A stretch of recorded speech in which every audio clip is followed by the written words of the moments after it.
नमस्कार मित्रांनो. आपल्या राज्यसेवा पूर्व परीक्षा हिस्ट्री अनालिसिस सिरीज मध्ये तुमचं पुन्हा एकदा मनपूर्वक स्वागत. मागील व्हिडिओमध्ये आपण 2015 राज्यसेवा पूर्व परीक्षेच्या इतिहास विषयाचं सविस्तर विश्लेषण पाहिलं. आजच्या या व्हिडिओमध्ये आपण 2016 राज्यसेवा पूर्व परीक्षा हिस्ट्री या विषयाचं सखोल विश्लेषण करणार आहोत. या व्हिडिओमध्ये प्रत्येक प्रश्नासाठी योग्य उत्तर, त्यामागचं कन्सेप्ट, MPSCचं लॉजिक आणि भविष्यात अशा प्रकारचे प्रश्न कसे सोडवायचे हे सर्व अगदी सोप्या भाषेत समजून घेणार आहोत. तर व्हिडिओ शेवटपर्यंत नक्की पहा. जर सिरीज तुमच्यासाठी उपयोगी वाटत असेल तर व्हिडिओला लाईक करा, चॅनल सबस्क्राईब करा आणि MPSCची तयारी करणाऱ्या तुमच्या मित्रांसोबत नक्की शेअर करा. चला तर मग बघूया 2016 राज्यसेवा पूर्व परीक्षा हिस्ट्री अनालिसिस.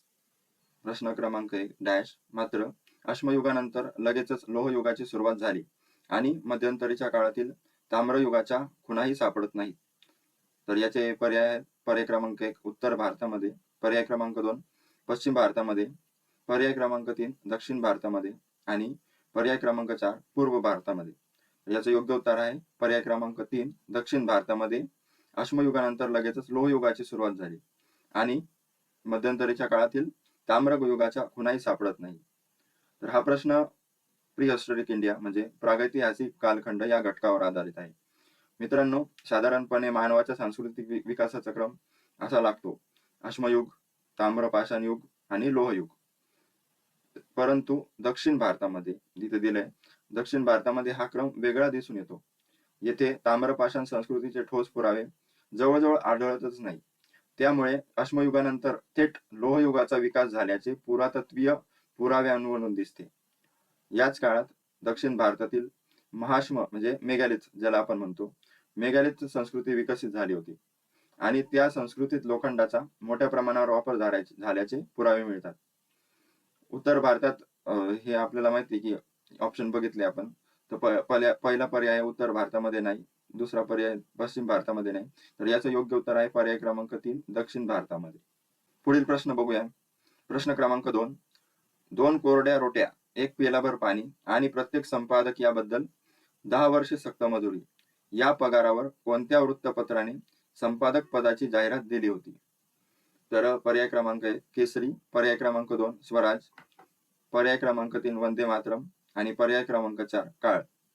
तर याचं योग्य उत्तर आहे पर्याय क्रमांक 2 स्वराज. हा प्रश्न भारतीय स्वातंत्र्य काळ चळवळीतील वृत्तपत्रांचे योगदान या घटकावर आधारित आहे. स्वराज्य हे वृत्तपत्र टी प्रकाशम यांनी सुरू केले होते. ब्रिटिश सरकारच्या दडपशाहीमुळे या वृत्तपत्राच्या संपादकांवर सतत राजद्रोहाचे खटले भरले जात होते आणि त्यामुळे त्यांना तुरुंगवास भोगावा लागत होता. त्यामुळे नव्या संपादकांसाठी त्यांनी उपरोधिक जाहिरात दिली होती: पगार, 2 कोरड्या रोट्या आणि 1 पेलाभर पाणी आणि प्रत्येक संपादक याबद्दल 10 वर्ष सक्त मजुरी. या जाहिरातीचा उद्देश पगार सांगणे नव्हता, तर ब्रिटिश राजवटीतील प्रेसवरील दडपशाही दाखवणे हा होता. तर याचं योग्य उत्तर आहे पर्याय क्रमांक 2 स्वराज. प्रश्न क्रमांक 3 पाहूया. मुंबई आणि महाराष्ट्र यांच्यातील नाते वर्णन करताना जशी गरुडाला पंख आणि वाघाला नख असे वर्णन कोणत्या कवीने केले आहे? तर पर्याय क्रमांक 1 अमर शेख, पर्याय क्रमांक 2 अण्णाभाऊ साठे, पर्याय क्रमांक 3 प्र. के. अत्रे आणि पर्याय क्रमांक 4 द. ना. गव्हाणकर. तर याचं योग्य उत्तर आहे पर्याय क्रमांक 2 अण्णाभाऊ साठे. हा प्रश्न संयुक्त महाराष्ट्र चळवळ या घटकावर आधारित आहे. लोकशाहीर अण्णाभाऊ साठे यांनी संयुक्त महाराष्ट्राच्या चळवळीत आपल्या शाहिरीतून जनजागृती केली होती. मुंबई ही महाराष्ट्रापासून वेगळी होऊ शकत नाही हे अधोरेखित करताना त्यांनी प्रसिद्ध उपमा दिली होती: मुंबई आणि महाराष्ट्र यांचे नाते जसे गरुडाला पंख आणि वाघाला नखी. या उपमेतून त्यांनी मुंबई हा महाराष्ट्राचा अविभाज्य भाग आहे हा संदेश दिला होता. तर याचे योग्य उत्तर आहे पर्याय क्रमांक 2 अण्णाभाऊ साठे. तर पुढील प्रश्न बघूया. प्रश्न क्रमांक 4 खालील विवरणावरून व्यक्ती ओळखा. म्हणजे आपल्याला डिस्क्रिप्शन दिले आणि त्याचं योग्य उत्तर शोधायचं. तर विधान अ पाहूया. यांना गंगाधर गाडगिळांसारखे अर्थशास्त्राचे विद्वान आधुनिक भारताचे शिल्पकार मानतात. विधान ब दादाभाई नौरोजी व न्यायमूर्ती रानडे यांचा आर्थिक राष्ट्रवादाचा पाया त्यांच्या विचारात आढळतो. आणि क भारतीय जीवनात त्यांनी शेतीचे महत्व जाणले होते. सगळे जनरल स्टेटमेंट आहे मित्रांनो, पण अविधान जे आहे यांना गाडगिळांसारखे अर्थशास्त्राचे विद्वान आधुनिक भारताचे शिल्पकार मानतात. यावरून आपण याचं उत्तर काढू शकतो. तर याचं योग्य उत्तर आहे पर्याय क्रमांक 1 नाना शंकर शेठ. हा प्रश्न नाना शंकर शेठ यांच्या आर्थिक आणि सामाजिक विचारांवर आधारित आहे. दिलेल्या विधानांचा विचार करता हे विधान नाना जगन्नाथ शंकर शेठ यांच्याबद्दल केले आहे असे आपल्याला समजते. तर याचं योग्य उत्तर आहे पर्याय क्रमांक 1 नाना जगन्नाथ शंकर शेठ. प्रश्न क्रमांक 5 खालील विवरणावरून व्यक्ती ओळखा. विधान ते पक्के महाविदर्भवादी होते. विधान ब महाविदर्भास उपप्रांताचा दर्जा द्यावा ही धनंजय रावांची कल्पनाही त्यांना मान्य नव्हती. विधान ग त्यांना महाविदर्भ हे स्वतंत्र राज्य असावे असे सतत वाटे.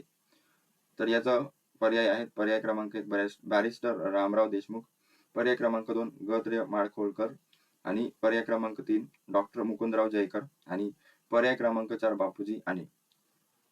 तर याचं योग्य उत्तर आहे पर्याय क्रमांक 4 बापूजी आने. हा प्रश्न मित्रांनो महाविदर्भ चळवळ या घटकावर आधारित आहे आणि विवरणावरून व्यक्ती ओळखा असा आहे. तर बापूजी आने हे महाविदर्भाचे कट्टर समर्थक होते. दिलेल्या विधानांचा विचार करता बापूजी आने हे योग्य उत्तर आहे. म्हणून या प्रश्नाचं योग्य उत्तर आहे बापूजी आने. पुढील प्रश्न पाहूया. प्रश्न क्रमांक 6 पुणे येथे डॅश उत्सव साजरा केल्यावर 10 दिवसातच पुण्याचे कलेक्टर श्री रँड व दुसऱ्या अधिकाऱ्याची सरकारी घरातून परत येताना गोळ्या झाडून हत्या करण्यात आली. तर पर्याय पाहूया. पर्याय क्रमांक 1 शिवाजी, पर्याय क्रमांक 2 गणपती उत्सव, पर्याय क्रमांक 3 दुर्गा उत्सव आणि पर्याय क्रमांक 4 नवरात्री. तर याचं योग्य उत्तर आहे पर्याय क्रमांक 1 शिवाजी उत्सव. तर हा प्रश्न लोकमान्य टिळक, शिवाजी उत्सव आणि चापेकर बंधू या घटकावर आधारित आहे. तर लोकमान्य टिळकांनी 1895 मध्ये सार्वजनिक शिवाजी उत्सव सुरू केला होता. या उत्सवातून स्वराज्य, राज्य, राष्ट्रभक्ती आणि ब्रिटिशांविरुद्ध जनजागृती करण्याचा प्रयत्न केला जात होते. आपल्याला प्रश्नात दिलेल्या घटनेनुसार पुण्यात शिवाजी उत्सव साजरा झाल्यानंतर 10 दिवसांच्या आतच पुण्याचे प्लेग आयुक्त W.C. रँड आणि लेफ्टनंट आयस्टर यांच्यावर चापेकर बंधूंनी 22 जून 1897 रोजी गोळीबार केला. म्हणून रिकाम्या जागी शिवाजी हा पर्याय योग्य ठरतो. पर्याय क्रमांक 1 शिवाजी हे योग्य उत्तर आहे. पुढील प्रश्न पाहूया. प्रश्न क्रमांक 7 तरुण बंगाली यंग इटलीशी परिचित होते. डॅश यांच्या भाषणातून त्यांचा यंग इटलीशी परिचय झाला होता. पर्याय क्रमांक 1 सुरेंद्रनाथ बॅनर्जी, पर्याय क्रमांक 2 रवींद्रनाथ टागोर, पर्याय क्रमांक 3 स्वामी विवेकानंद आणि पर्याय क्रमांक 4 राजाराम मोहन रॉय. याचं योग्य उत्तर आहे पर्याय क्रमांक 1 सुरेंद्रनाथ बॅनर्जी. यंग इटलीशी संबंधित हा प्रश्न आहे. यंग इटलीची संघटना जुसेप्पो मझिनी यांनी 1831 मध्ये स्थापन केली होती. तिचा उद्देश इटलीचे एकीकरण आणि स्वातंत्र्य हा होता. भारतातील तरुणांनीही मॅझिनीच्या विचारांवर मोठा प्रभाव पडला होता. भारतातील तरुणांवरही मॅझिनीच्या विचारांचा मोठा प्रभाव होता आणि आयोग विशेषतः या मॅझिनी संबंधात बरेच प्रश्न विचारते. विशेषतः सुरेंद्रनाथ बॅनर्जी आपल्या भाषणातून मॅझिनी आणि यंग इंडिया यांचे विचार सांगत असत. त्यामुळे तरुण बंगाली यंग इटलीशी परिचित झाले. तर याचं योग्य उत्तर आहे पर्याय क्रमांक 1 सुरेंद्रनाथ बॅनर्जी. प्रश्न क्रमांक 8 पाहूया. प्रशासकीय सेवांसाठी विद्यापीठाची पदवी ही आवश्यक बाब असू नये असे कोणत्या आयोगाने म्हटले आहे? तर पर्याय आहेत पर्याय क्रमांक 1 डॉक्टर राधाकृष्ण आयोग, पर्याय क्रमांक 2 कोठारी आयोग, पर्याय क्रमांक 3 हंटर आयोग आणि पर्याय क्रमांक 4 यापैकी एकही नाही. तर याचं योग्य उत्तर आहे पर्याय क्रमांक 1 डॉक्टर राधाकृष्ण आयोग. तर युनिव्हर्सिटी एज्युकेशन कमिशन हे कधी आलं? 1948-49. हा स्वातंत्र्यानंतर विद्यापीठ शिक्षणाचा आढावा घेण्यासाठी नेमण्यात आला होता. याचे अध्यक्ष होते डॉक्टर राधाकृष्ण आयोग. या आयोगाचे अध्यक्ष डॉक्टर सर्वपल्ली राधाकृष्णन होते. या आयोगाने असे मत व्यक्त केले की प्रशासकीय सेवांमध्ये प्रवेशाची विद्यापीठाची पदवी ही अनिवार्य अट असू नये. आयोगाच्या मते प्रशासनात प्रवेशासाठी उमेदवाराची गुणवत्ता, क्षमता आणि स्पर्धा परीक्षेतील कामगिरी अधिक महत्वाची आहे. त्यामुळे केवळ पदवी हा निकष लावू नये असे त्यांचे मत होते. तर याचे योग्य उत्तर आहे पर्याय क्रमांक 1 डॉक्टर राधाकृष्ण आयोग. कोणाच्या नावावरून? सर्वपल्ली राधाकृष्णन यांच्या नावावरून हा आयोग होता. इतिहासातील पुढील प्रश्न आहे प्रश्न क्रमांक 9 खालील विधाने वाचून उत्तराचा योग्य पर्याय निवडा. प्राचीन काळात भारतीयांनी ग्रीक नाण्यांचे अनुकरण केले कारण विधान अ, भारतीय नाण्यांचे वजन व आकार अनिश्चित असे. विधान ब, ग्रीकांची नाणी आकर्षक होती. विधान क, ग्रीकांची नाणी निश्चित वजनाची होती. आणि विधान द, भारतीय नाणी अहत मुद्रा पद्धतीची असत. अहत मुद्रा याच्याऐवजी आपण जर इंग्लिश या व्हर्जन मध्ये वाचलं, Indian coins were punch mark. आता आपल्याला लक्षात येईल. कधी कधी आपल्याला मराठी सोबत इंग्लिश मध्ये जर वाचलं तर आपल्याला प्रश्न लगेच लक्षात येतो मित्रांनो. तर हा प्रश्न पडताळून पाहत चला. तर याचं योग्य उत्तर आहे पर्याय क्रमांक 4. आपल्याला दिलेली वरील चारही कारणे ही योग्य आहेत, बरोबर आहेत. भारतीयांनी ग्रीक नाण्यांचे अनुकरण करण्याचे अनेक कारणे होती. म्हणजे सुरुवातीच्या भारतीय अहत मुद्रा म्हणजे पंचमार्क कॉइन आकाराने अनियमित होत्या, त्यामुळे त्यांच्यात एकसारखेपणा नव्हता. तर विधान अ बरोबर ठरते. ग्रीक नाण्यांवर राजांचे चित्र, देवतांची प्रतिमा, सुंदर कलाकुसर असायची, त्यामुळे ते अधिक आकर्षक वाटत. यामुळे विधान ब सुद्धा बरोबर ठरते. आणि विधान क म्हणजे ग्रीकांनी स्टँडर्ड वेट सिस्टीम म्हणजे स्वीकारली होती, त्यामुळे व्यापारासाठी त्यांची नाणी अधिक विश्वासार्ह होती, निश्चित वजनाची होती. तर विधान क सुद्धा बरोबर ठरतंय. आणि ग्रीकांच्या आगमनापूर्वी भारतात प्रामुख्याने पंचमार्क कॉइन प्रचलित होती, त्यामुळे ग्रीक नाण्यांच्या विकसित तंत्राचा भारतीय नाण्यांवर प्रभाव पडला. तर विधान ड सुद्धा बरोबर ठरते, त्यामुळे पर्याय क्रमांक 4 चारही कारणे बरोबर आहेत. पुढील प्रश्न आहे प्रश्न क्रमांक 10. पाकिस्तान हा शब्द सर्वप्रथम कोणी वापरला? तर याचे पर्याय आहेत पर्याय क्रमांक 1 बॅरिस्टर जिना, पर्याय क्रमांक 2 सर सय्यद अहमद, पर्याय क्रमांक 3 मोहम्मद इक्बाल आणि पर्याय क्रमांक 4 रहमत खान. तर याचं योग्य उत्तर आहे पर्याय क्रमांक 4 रहमत खान म्हणजे चौधरी रहमत अली. हा प्रश्न भारतीय स्वातंत्र्य चळवळ आणि फाळणी म्हणजे पार्टिशन ऑफ इंडिया या घटकावर आधारित आहे. पाकिस्तान हा शब्द सर्वप्रथम 1933 मध्ये चौधरी रहमत अली यांनी वापरला. त्यांनी now or never, are we to live or perish forever एव्हर या प्रसिद्ध पत्रकात प्रथम पाकिस्तान हा शब्द वापरून स्वतंत्र मुस्लिम राष्ट्राची संकल्पना मांडली. पाकिस्तान हा शब्द पुढील प्रांतांच्या आद्याक्षरावरून तयार करण्यात आला होता. कोणकोणते प्रांत होते ते? पंजाब, अफगाणिस्तान म्हणजे north west frontier province, Kashmir, Sindh आणि बलुचिस्तान. पाकिस्तान, पंजाब, अफगाणिस्तान, काश्मीर, सिंध आणि बलुचिस्तान. अशा प्रकारे याचं योग्य उत्तर आहे पर्याय क्रमांक 4 रहमत खान. पुढील प्रश्न पाहूया. प्रश्न क्रमांक 11.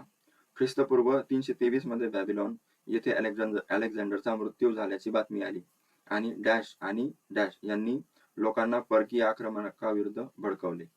तर याचा पर्याय क्रमांक 1 चंद्रगुप्त आणि चाणक्य, पर्याय क्रमांक 2 अशोक आणि बिंदुसार, पर्याय क्रमांक 3 चंद्रगुप्त बिंबिसार आणि पर्याय क्रमांक 4 अशोक राधागुप्त. तर याचं योग्य उत्तर आहे पर्याय क्रमांक 1 आपल्याला माहिती आहे चंद्रगुप्त आणि चाणक्य. इसवी सन पूर्व 323 मध्ये बॅबिलॉन येथे अलेक्झांडरचा मृत्यू झाला. त्यानंतर उत्तर पश्चिमी भारतातील ग्रीक सत्तेची पकड कमकुवत झाली. क्षत्रप जे अलेक्झांडरने नियुक्त केले होते ते तिथे त्यांची पकड कमकुवत झाली. या संधीचा फायदा घेत आचार्य चाणक्य म्हणजे कौटिल्य आणि चंद्रगुप्त मौर्य यांनी भारतीय जनतेला परकीय सत्तेविरुद्ध एकत्र केले. त्यांनी ग्रीक सात्रपांविरुद्ध क्षत्रप जे होते त्यांच्या विरुद्ध जनमत तयार केले आणि पुढे मौर्य साम्राज्याच्या स्थापनेचा पाया रचला. यानंतर आपल्याला माहिती आहे चंद्रगुप्ताने नंद सत्तेचा पराभव करून मौर्य साम्राज्याची स्थापना केली. तर याचं योग्य उत्तर आहे पर्याय क्रमांक 1 चंद्रगुप्त आणि चाणक्य. मित्रांनो पुढील प्रश्न आहे प्रश्न क्रमांक 12. परत एकदा वर्णनात्मक प्रश्न आहे. पुढील विधानात कोणाचे वर्णन केले आहे? मुळात तो तुर्कस्तानमधील एक गुलाम होता. त्याच्या लहानपणी एका व्यापाऱ्याने त्याला निशापूरला आणले. तिथे काही काझी फखरुद्दीन अब्दुल अजीज कुफी यांनी विकत घेतले. काझीच्या मुलाने त्याला एका व्यापाऱ्याला विकले आणि व्यापाऱ्याने त्याला मोहम्मद घोरीला विकले. तर याचे पर्याय आहेत पर्याय क्रमांक 1 कुतुबुद्दीन ऐबक, पर्याय क्रमांक 2 बलबन इख्तियार उद्दीन मोहम्मद आणि पर्याय क्रमांक 4 अल्तमश. तर याचे योग्य उत्तर आहे पर्याय क्रमांक 1 कुतुबुद्दीन ऐबक. कुतुबुद्दीन ऐबक हा मूळचा तुर्कस्तानातील गुलाम होता. लहानपणी त्याला एका व्यापाऱ्याने निशापूर येथे आणले. तेथे काझी फखरुद्दीन अब्दुल अजीज कुफी यांनी त्याला विकत घेतले. काझीच्या निधनानंतर त्यांच्या मुलांनी त्याला पुन्हा एकदा व्यापाराला विकले. त्या व्यापाऱ्याने पुढे मोहम्मद घोरी याला विकले. मोहम्मद घोरीने त्याच्या पराक्रमाने प्रभावित होऊन त्याला महत्वाची लष्करी पदे दिली. पुढे तो भारतातील घोरीचा प्रमुख सेनापती बनला आणि 1206 मध्ये दिल्ली सल्तनतीचा पहिला सुलतान झाला. त्यामुळे त्याला गुलाम घराण्याचा संस्थापक मानले जाते. गुलाम घराण्याचा संस्थापक कोण आहे? कुतुबुद्दीन ऐबक. आणि या प्रश्नाचं उत्तर योग्य उत्तर आहे पर्याय क्रमांक 1 कुतुबुद्दीन ऐबक. पुढील प्रश्न पाहूया. प्रश्न क्रमांक 13. इंग्रजी शिक्षित बंगाली पहिल्या पिढीचा परवलीचा शब्द डॅश हा होता. तर याचा पर्याय आहे पर्याय क्रमांक 1 राष्ट्रवाद, पर्याय क्रमांक 2 बुद्धिप्रामाण्यवाद, पर्याय क्रमांक 3 पाश्चात्तीकरण आणि पर्याय क्रमांक 4 वरीलपैकी एकही नाही. तर याचा योग्य पर्याय आहे पर्याय क्रमांक 2 बुद्धिप्रामाण्यवाद म्हणजे रॅशनॅलिझम. 19व्या शतकात इंग्रजी शिक्षणामुळे बंगालमध्ये नवीन विचारांची लाट आली. इंग्रजी शिक्षित पहिल्या पिढीने परंपरा, रूढी आणि अंधश्रद्धा यांना आंधळेपणाने स्वीकारण्याऐवजी बुद्धी आणि तर्काच्या कसोटीवर तपासण्यास सुरुवात केली. म्हणूनच त्याचा परवलीचा शब्द कोणता होता? बुद्धिप्रामाण्यवाद. या विचारसरणीचा प्रभाव राजाराम मोहन रॉय, हेनरी विवियन डिराजिओ आणि यंग बंगाल चळवळीवर स्पष्टपणे दिसून येतो. तर याचा योग्य पर्याय आहे पर्याय क्रमांक 2 बुद्धिप्रामाण्यवाद. पुढील प्रश्न पाहूया. प्रश्न क्रमांक 14. जोड्या जुळवा प्रश्न आहे. तर अ आहे अलावल, ब अब्दुल्ला खान, क मीर जाफर आणि ड दौलतराव शिंदे यांच्याबद्दल थोडी माहिती दिली आहे. तर या प्रश्नाचं योग्य उत्तर आहे पर्याय क्रमांक 2. हा प्रश्न मध्ययुगीन भारतातील सांस्कृतिक समन्वय या घटकांवर आधारित आहे. म्हणजे अब्दुल्ला खान हा होळीचा सण साजरा करत होता. मीर जाफर यांनी मृत्युशयवर कीर्तीश्वरी देवीच्या मूर्तीवर अर्पण केलेल्या पाण्याचे काही थेंब प्राशन केले अशी ऐतिहासिक नोंद आहे. त्यानंतर दौलतराव शिंदे यांनी मोहरमच्या मिरवणुकीत हिरवे कपडे घालून सहभागी झाले होते. तर या प्रश्नाचे योग्य उत्तर आहे पर्याय क्रमांक 2. पुढील प्रश्न आहे प्रश्न क्रमांक 15. बिजोड व्यक्ती ओळखा. म्हणजे आपल्याला ऑड पर्सन आउट करायचा आहे, फाइंड आउट करायचा आहे.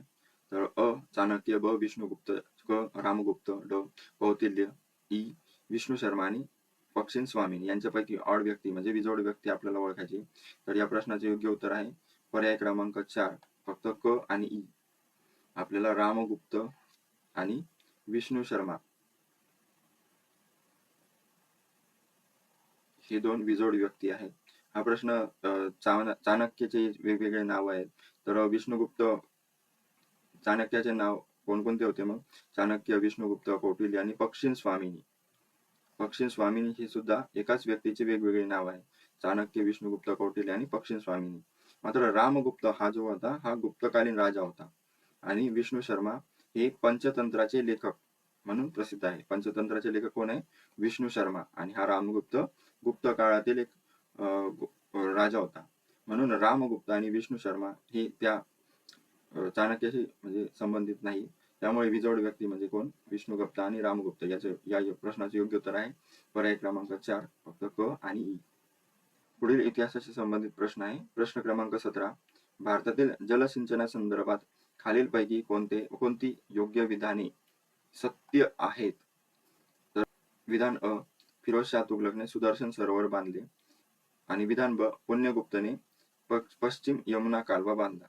तर याचे पर्याय आहे पर्याय क्रमांक 1 विधान अ, पर्याय क्रमांक 2 विधान ब, पर्याय क्रमांक 3 दोन्ही आणि पर्याय क्रमांक 4 एकही विधान बरोबर नाही.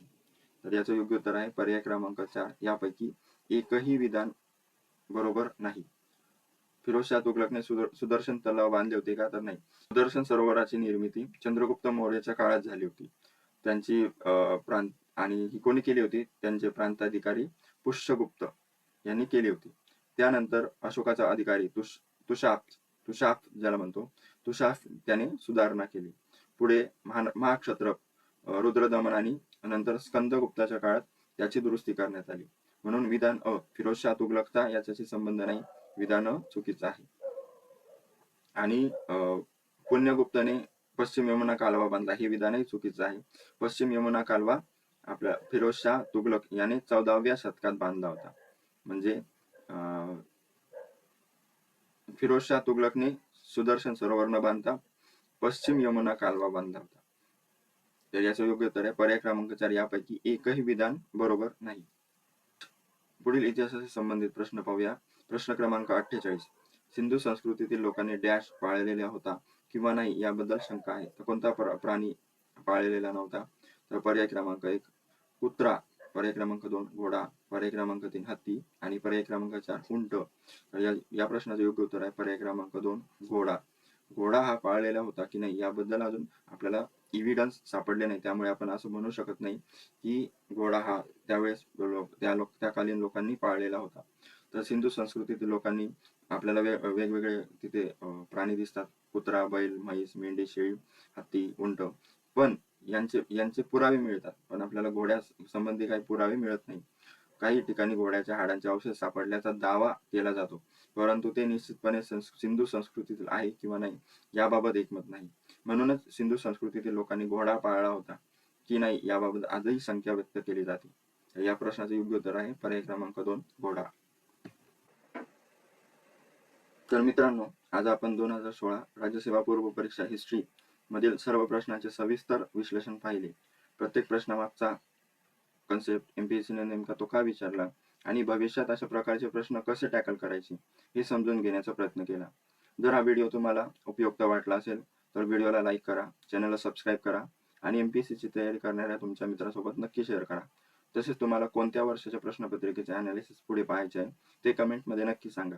पुढच्या व्हिडिओमध्ये आपण 2017 राज्यसेवा पूर्व परीक्षा इतिहास या विषयाचे सविस्तर अनालिसिस पाहणार आहोत. तोपर्यंत अभ्यास करत राहा आणि सातत्य ठेवा आणि स्वतःवर विश्वास ठेवा. धन्यवाद.